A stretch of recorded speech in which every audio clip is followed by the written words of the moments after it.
My son, who's 11, lives in LA, and I'm trying to like, him and his mom and I put him into an immersion school, for the first 6, 7, so he was like 8, and he just couldn't take it to the language, and we had to pull him out.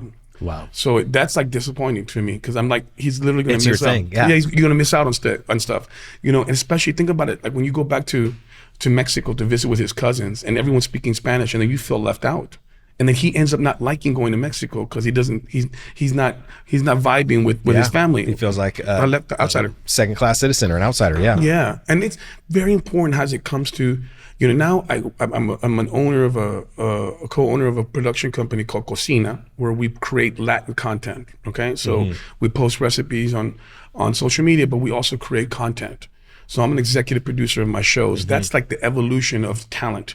When you're on TV, you've done this for as long as I have. I know what to do when it comes to producing a show. I know what, how to put cameras in positions now. I know how to like write a script. I know how to do all that now.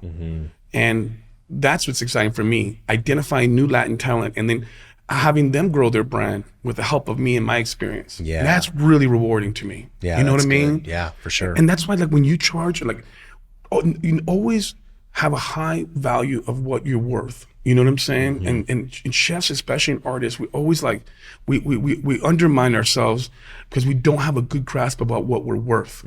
Like, I'll give you an example. I turned down a lot of $100,000 deals. Why? Well, look, check it out.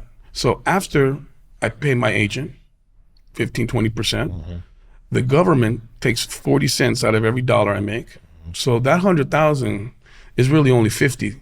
Yep. You know what I'm saying? Yep. And then am I gonna really wanna work that hard for just that? You know what I'm saying? Yeah.